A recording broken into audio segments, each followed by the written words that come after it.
Rusty, you sure this old bucket's gonna make it past the county line? Hollered Big Jim, his gravelly voice bouncing off the grease-stained walls of the garage.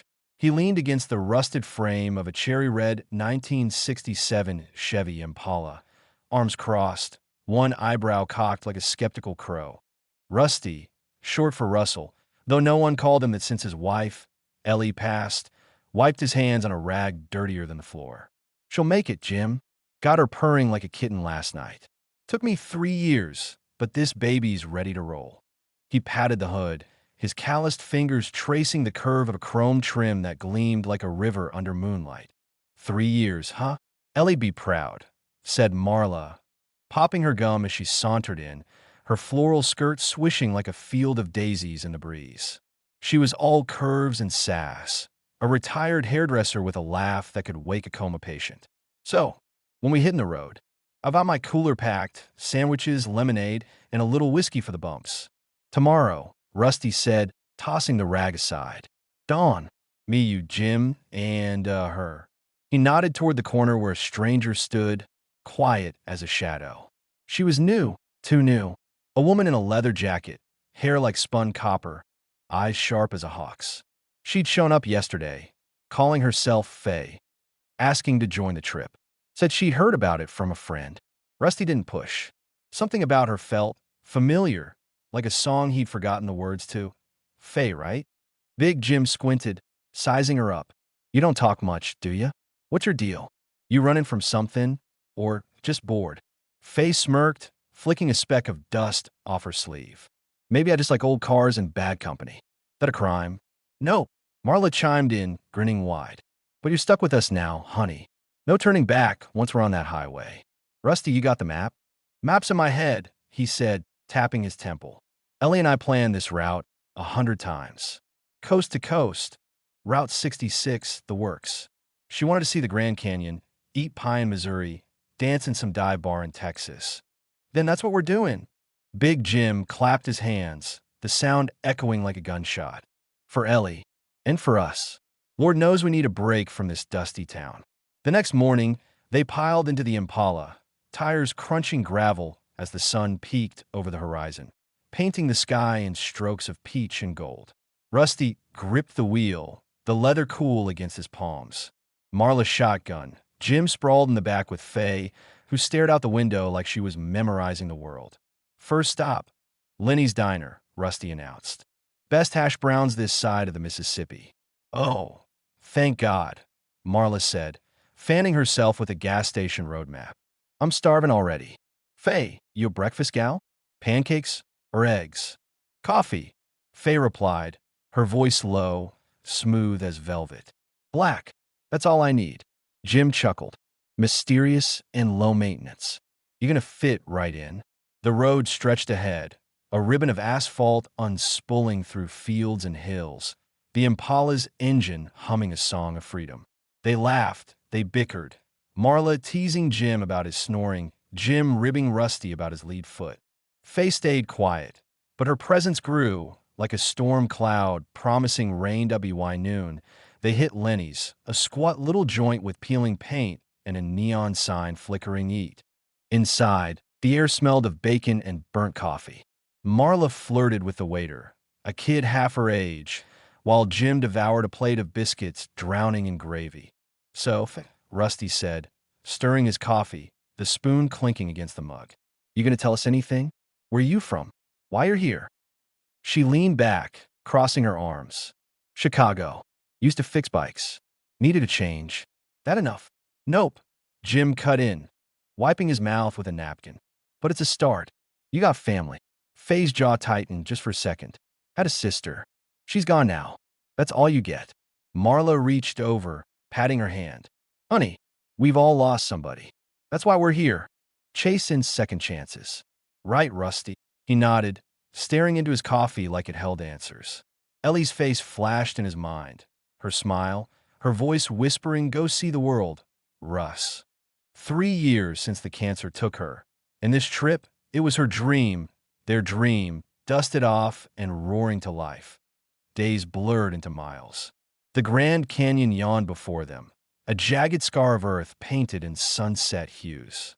Marla hooped, snapping photos, while Jim grumbled about heights. Gives me the heebie-jeebies.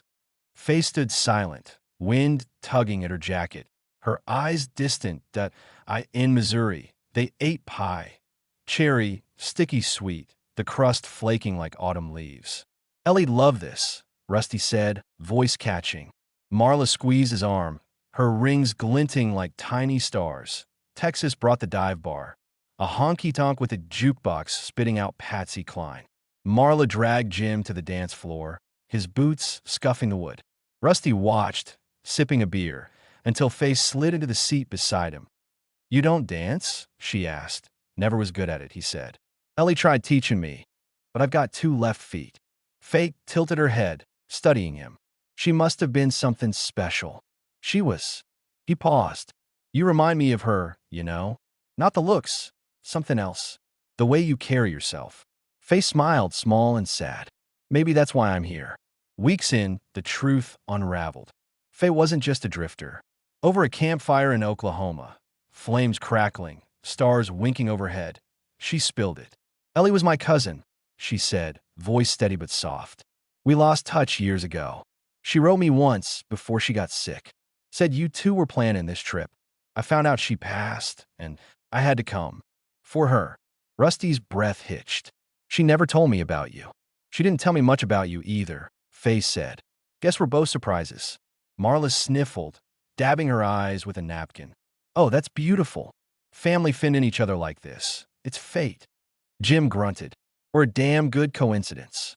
But Rusty felt it, Ellie's hand in this, guiding them. And as the fire danced, Faye's laugh mingled with Marla's, bright and warm. Something shifted in him, a crack in the wall he'd built around his heart. BY California. The ocean crashing against cliffs like a symphony of chaos. Rusty and Faye were different. Closer. She'd tease him about his coffee obsession. "You're going to turn into a bean, old man." And he'd catch himself smiling, really smiling for the first time in years. One night, under a sky thick with stars, she kissed him. Quick, tentative like testing a flame. He kissed her back, and it felt like coming home. "Ellie be okay with this, right?" Faye whispered. "Yeah," Rusty said, voice rough. "She want us to keep going." The trip ended, but they didn't. Back home, the Impala gleamed in the garage, a testament to second chances. Rusted hearts mended, roads conquered, love reborn. Marla threw a party, Jim proposed a toast, and Faye stayed. The highway had stitched them together, a patchwork family louder than the engine's roar. "You know, Rusty, I still can't believe you spent 3 years tinkering on that car," Marla said, perched on a stool in the garage, sipping iced tea that sweat beads on her floral skirt. The Impala sat center stage, its cherry red paint glowing under the fluorescent lights. "What got into you after Ellie passed?" "Most folks would have sold it, or torched it." Rusty chuckled, leaning against the workbench, a wrench dangling from his hand like a tired old friend. "Wasn't about the car, Marla. It was hers, ours. Back when we were young and stupid, Ellie dragged me out to the porch with a beer and a map. 'Russ,' she'd say, 'we're going to drive this beauty cross-country one day.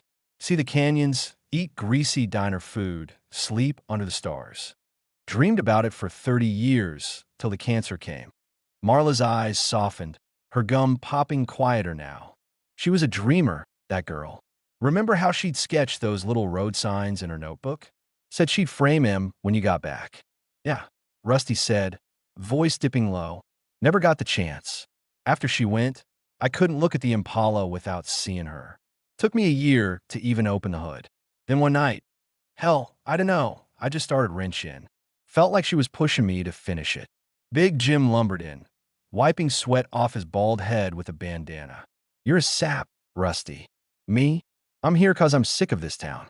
40 years hauling lumber, busting my back for a pension that barely buys beer. Wife left me for a tax guy, and the kids only call when they need cash. This trip? It's my jailbreak." "Jailbreak," Marla hooted, slapping her knee. "Jim, you're 62, not Bonnie and Clyde. What's your big dream then? Find a barmaid to sweep you off your boots?" "Maybe." Jim grinned, teeth yellowed from years of coffee and cigars. or just a quiet spot to fish without some punk kid blaring music. Used to dream of building a cabin, lakefront, nothing fancy. Never got around to it. Too busy working. Rusty nodded, tossing the wrench onto the bench with a clank. I get that. Me and Ellie, we had a garage, little place, fixed up beaters for folks who couldn't afford much. She'd charm him while I swapped spark plugs. Dream was to save enough for that trip. Then she got sick, and every dime went to docs who couldn't save her. Life's a thief, Faye said, stepping out from the shadows where she'd been lurking, her leather jacket creaking as she crossed her arms. Her copper hair caught the light, wild as a brush fire. Takes what you love and leaves you scrambling. Marla tilted her head, curious as a cat. What did it take from you, Faye? You've got that look like you've been running a long time. Faye's lips twitched, not quite a smile. Chicago was home. Grew up wrenching bikes with my dad, big Harleys, loud as thunder. He taught me everything. Carbs, chains, how to ride like the wind. Lost him to a drunk driver when I was 19. Then my sister, Cara, got into drugs, bad stuff. Tried to save her, but she OD'd 5 years back. After that, I just drifted. Fixed bikes for cash, slept where I landed. Heard about this trip from a guy in a bar. Said some mechanic was fixing an old Chevy for a big ride. Sounded like something Cara'd love. Ellie's cousin, huh? Jim said, scratching his stubble. Funny how that works. You drifting in just when Rusty's ready to roll. Yeah, Faye said, eyes flicking to Rusty. Funny. I wanted to see if the road could give me something back. Maybe a piece of Cara, or just a reason to stop running. Marla set her glass down, the ice clinking like tiny bells. Well, honey, I'm here 'cause I'm bored stiff. Cut hair for 35 years. Perms, dyes, gossip. Loved it, but the salon closed and my boys moved off. Seattle, Denver, no grandkids yet. Dreamed of traveling, seeing more than split ends and small-town drama. When Rusty said, road trip, I said, sign me up. Needed a spark, you know. Rusty looked around at them.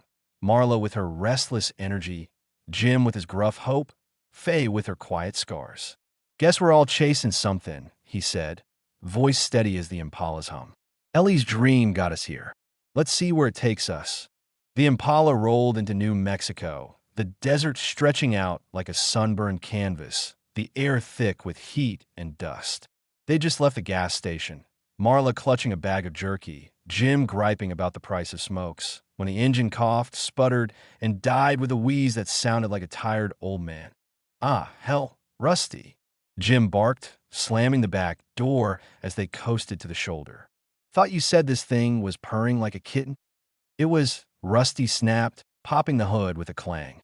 Steam billowed out, sharp and sour, like a dragon's last breath. Damn radiator hose must have split. Gimme a sec, I can patch it. Marla fanned herself with her hat, the brim floppy as a wilted sunflower. I sick, we're in the middle of nowhere. Look at this. Nothing but sand and buzzards. What if we're stuck here all night? Relax, Faye said, climbing out, her boots kicking up red dirt. She leaned over the engine beside Rusty, her hand steady as she poked at the hose. He's right. It's fixable. Got a spare in the trunk. Yeah, Rusty muttered, wiping sweat off his brow.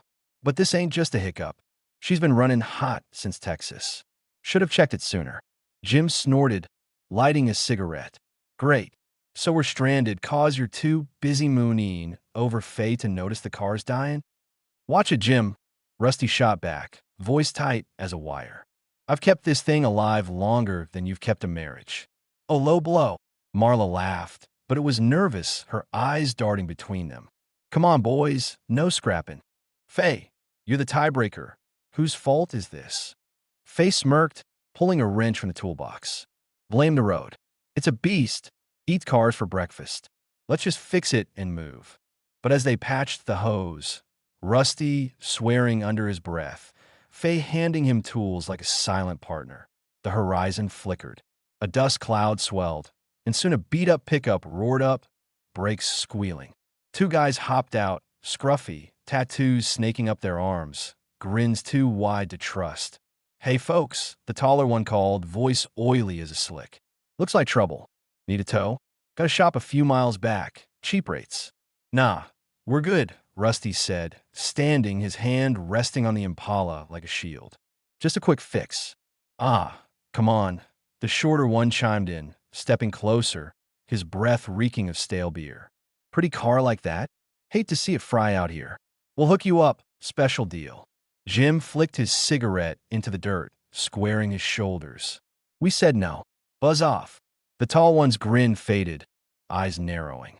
Suit yourselves. But this ain't a friendly stretch. Hope you make it. They climbed back into the truck, peeling off with a laugh that hung in the air like a bad omen. Marla shivered, hugging her arms. What was that about? Gave me the creeps. Vultures, Faye said, wiping her hands on her jeans. Seen their type. Prey on stranded folks. We need to get out of here fast. Rusty nodded, slamming the hood shut. She's patched. Let's roll. Next town's Gallup. We'll check her proper there. But Gallup brought more than a mechanic. At a diner, grease-stained menus, coffee bitter as regret. A waitress with a smoker's rasp dropped a bombshell. That Chevy out there, she said, pouring refills. Heard some fellas talking about it earlier. Said it's worth a fortune, vintage like that. They're planning to nab it tonight. Jim choked on his pie. Nab it? You serious? Saw him myself, she said, nodding toward the window. Same truck you described, tattoos and all. They hang at the motel down the road. Watch your backs. Marla's jaw dropped, her fork clattering. Steal Ellie's car? Over my dead body. Rusty, what do we do? We don't wait around, Faye said, voice sharp as a blade. They know we're here. We leave now. Take the back roads, throw 'em off. And if they catch us? Jim asked, fist clenching. I ain't letting some punks take what's ours. Rusty's face hardened, the lines around his eyes deepening like cracks in stone. They won't. This car's Ellie's soul and mine. We protect it. Faye's right, back roads. But first we rig something. Got an idea. An hour later, under a sky bruised purple with dusk, they parked the Impala behind an abandoned barn off Route 491. Rusty and Faye worked fast, jimmying the trunk, rigging a fake breakdown with a disconnected wire. Looks dead, Rusty said, stepping back. They'll think we ditched it. Clever. Faye grinned, a spark in her eyes. You're more than just a grease monkey. Huh?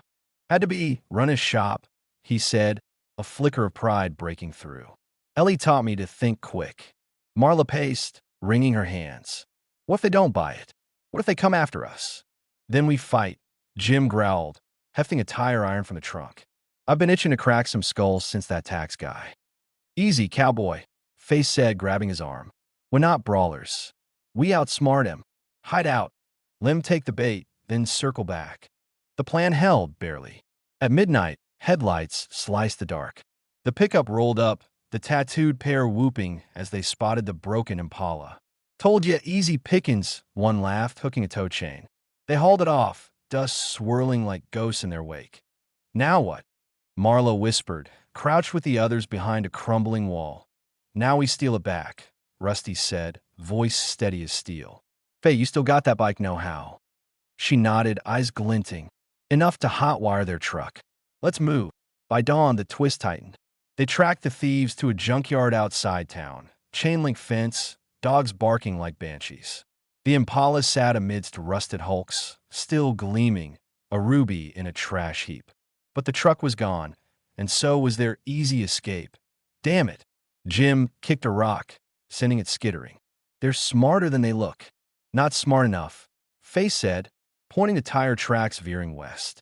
They're headed somewhere, probably to sell her. We got a window. Ow! Marla wailed. We're on foot. No car, no phone signal, nothing. Rusty scanned the yard, then grinned, a slow, wild thing. That's where you're wrong. Look over there, old Ford pickup. Beat to hell, but I can make it run. You're kidding, Jim said, but hope flickered in his growl. Nope, Rusty said, already moving. Ellie's watching. We're not losing her dream. Not to these bastards. Faye clapped his shoulder, a spark jumping between them. Let's roll, grease monkey. Time to rewrite the road. The junkyard air hung heavy, thick with the tang of rust and gasoline, as the Ford pickup rattled to life under Rusty's hands. Its engine growled like a wounded beast, spitting gravel as they peeled out after the Impala's trail. The sky bled crimson, the sun sinking fast, casting jagged shadows across the desert like broken promises. There! Faye shouted, pointing from the passenger seat, her copper hair whipping wild in the wind. Tire tracks snaked toward a cluster of warehouses, squat, ugly things hunched against the horizon, their windows dark as empty eyes. That's where they've got her. Rusty gripped the wheel, knuckles white as bone. Hold on, Ellie, he muttered, voice raw, a prayer to the ghost riding shotgun in his heart. We're coming. Marla clung to the door, her floral skirt bunched in her fists. Oh Lord, Rusty, don't get us killed. Those creeps look mean as snakes. What if they've got guns? Then we improvise. Jim growled from the back, tire iron still in hand, his bald head gleaming with sweat. Ain't nobody talking what's ours. Not after all this.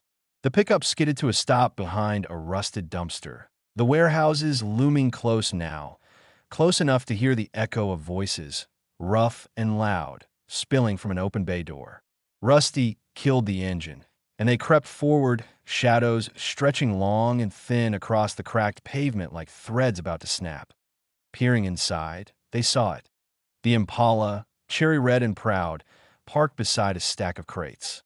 The tattooed pair stood nearby, haggling with a wiry man in a stained jacket, his voice sharp as a razor. $5,000, take it or leave it, he barked, counting cash into the tall one's hand. 5? The short one spat, kicking a tire. This beauty's worth triple. You're robbing us blind. Take the deal, Faye whispered, her breath hot against Rusty's ear. They're distracted. Now's our shot. Rusty nodded, heart pounding like a hammer on an anvil. Jim, you and Marla circle left. Make noise, draw 'em out. Faye, we go right. Keys are still in her. I can feel it. Feel it. Marla hissed, eyes wide as saucers. Rusty, you're crazy. What if no time? He cut her off, voice steady as stone. For Ellie. Go. Jim grabbed Marla's arm, dragging her toward a pile of scrap metal. A second later, a clang rang out, Jim's tire iron slamming against a barrel, loud as a thunderclap. Hey, assholes, he bellowed, voice booming like a cannon. Your truck's a piece of junk. Left it running out back. The thieves spun, cursing, and bolted toward the noise, the wiry buyer trailing with a snarl. What the hell's going on? Now, Faye hissed, and she and Rusty darted into the warehouse, boots pounding the concrete. The Impala sat there, a beacon in the dim light, chrome glinting like a wink from Ellie herself. Rusty slid behind the wheel, keys dangling, just as he'd prayed, and turned the ignition. The engine roared, a lion waking from a nap, shaking the walls with its fury. Get in, he yelled, and Faye vaulted into the passenger seat, slamming the door as shouts erupted behind them. The tall thief burst back in, eyes wild, a pistol flashing in his hand. Stop right there, you old bastard. Rusty floored it, tires screaming, the Impala lunging forward like a stallion breaking free. A shot cracked, glass shattered, the rear window exploding into a spiderweb of stars. But they were moving, weaving through crates, the warehouse a blur of gray and grit. Rusty. Faye shouted, ducking low, her hand gripping his arm. You hit.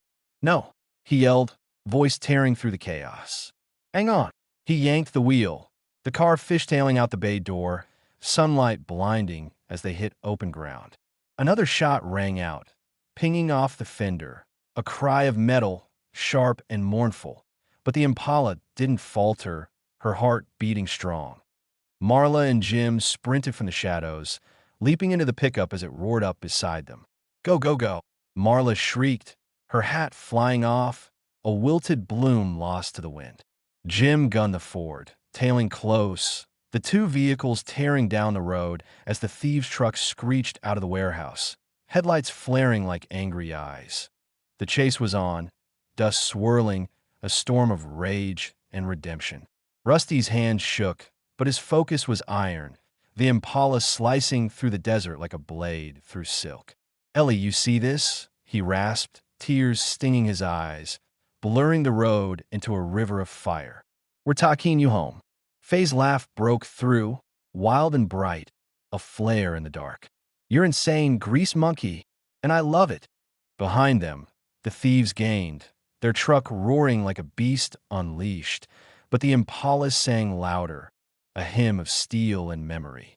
Then, sudden as a heartbeat, the road curved, a bridge arching over a dry gulch. Rusty saw it, their chance, their climax, the moment Ellie's dream would live or die. "Hold tight," he shouted, and jerked the wheel hard. The Impala spun, tires howling a banshee's wail, skidding sideways across the bridge. The thieves' truck couldn't turn. Too fast, too clumsy, and it crashed through the railing, plunging into the gulch with a crunch of metal and a plume of dust. A beast felled at last. Silence fell, heavy as a shroud, broken only by the Impala's idling purr and their ragged breaths. Rusty slumped against the wheel, chest heaving, the taste of victory bitter with adrenaline. Faye reached over, her hand finding his, fingers lacing tight. Warm, alive, a tether to now. "We did it," she whispered, voice trembling with awe. "She's safe."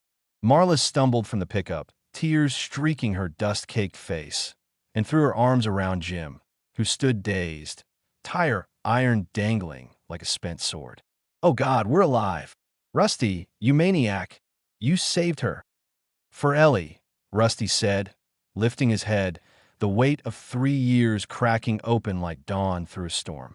The Impala gleamed, scratched, but unbroken, a phoenix risen from the ash of their fight. "And for us." The desert stretched wide, the sky a tapestry of gold and blood, and in that breathless pause, they stood together, battered, triumphant, bound by a road that had tested them and a car that had carried them through the fire.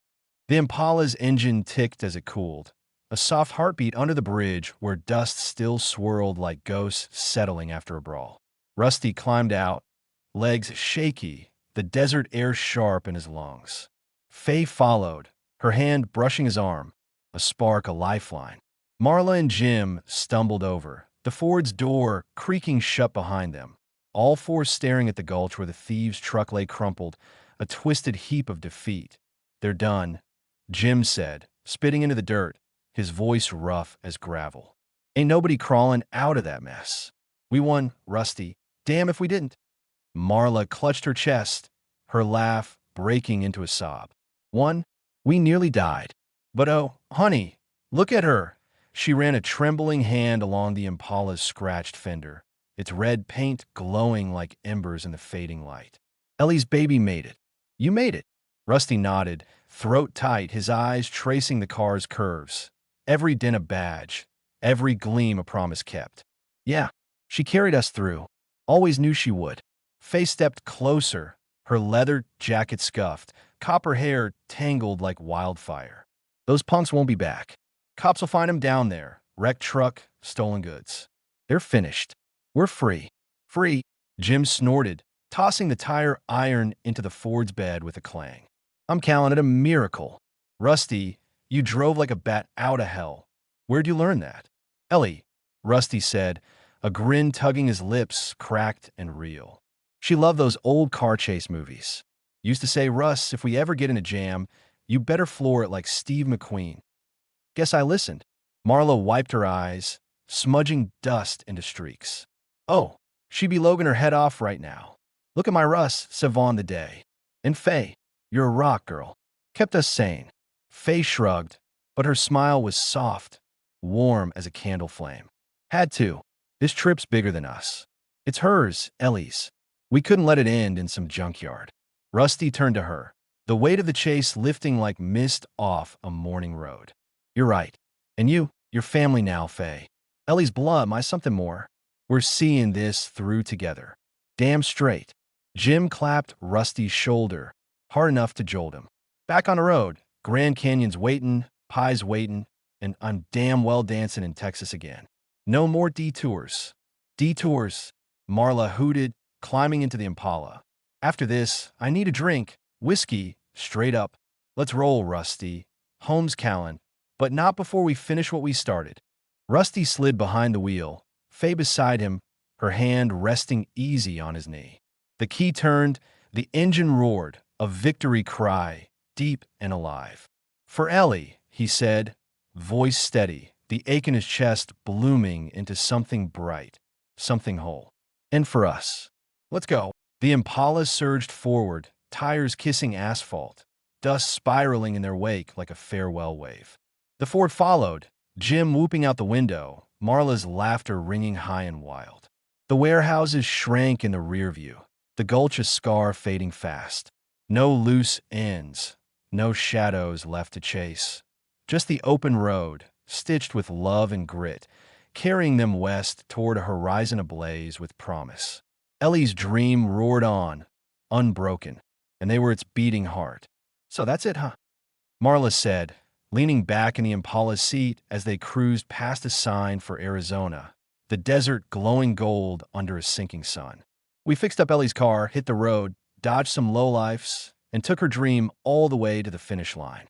Rusty nodded, hands steady on the wheel, the Impala humming like a song he'd never tire of. Yep, started with me wrenching in the garage, missing her something fierce.